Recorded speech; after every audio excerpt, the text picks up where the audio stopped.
like to encourage people to continue to call us if they had water in their homes, because this, in fact, we turn this over to the property appraiser and it becomes a part of a record over there also.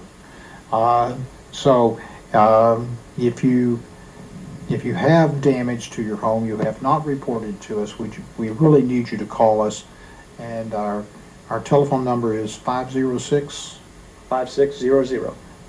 Okay, and we may get an answering machine, because we have had quite a few telephone calls, but we try to answer all of them. But if you get the answering machine, please leave your name and number so that we can get back with you.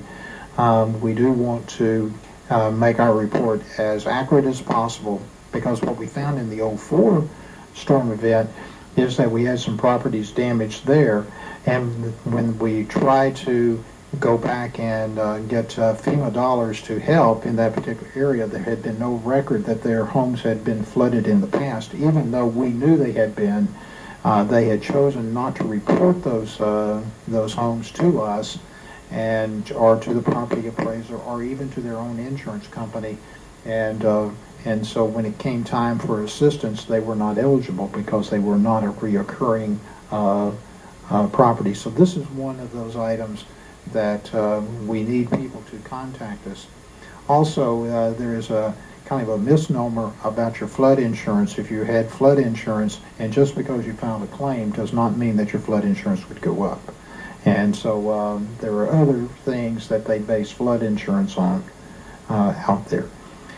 What we've also found is that many of the areas, and I'm sorry, Carrie, is that up to 1% of people who live in non-flood zones carry flood insurance, and many of those properties were affected during this storm event.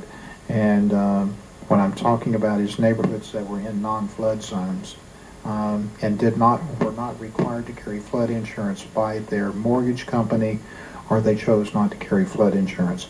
And so that is one of those items that people really need to consider, because it is really a fairly cheap resource.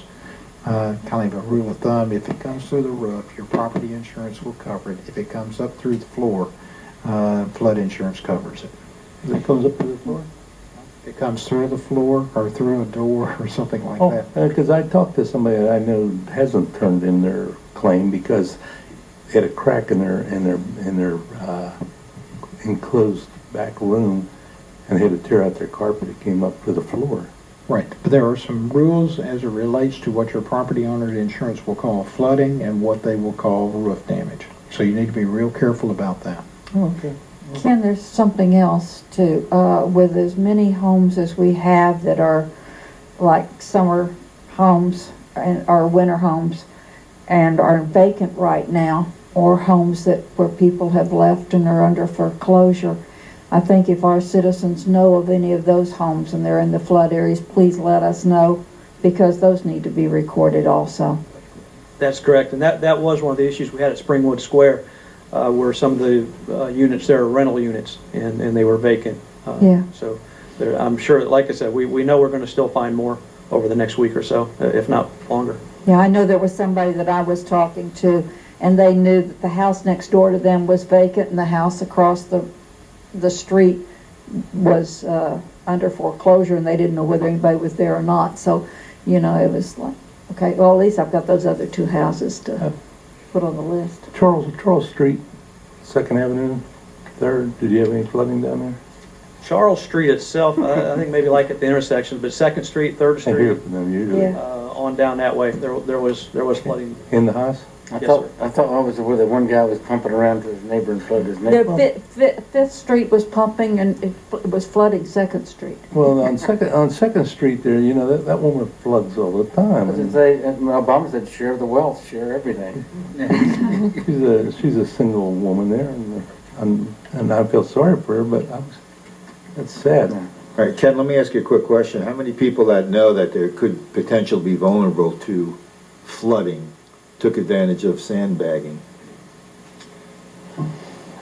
Quite a large number. Let me get you a report of exactly how many sandbags that we distributed, but when you're Just looking at the materials that being replaced at the fire station, you could tell a lot of people Okay, they did hit took it pretty advantage hard. of it. That's correct.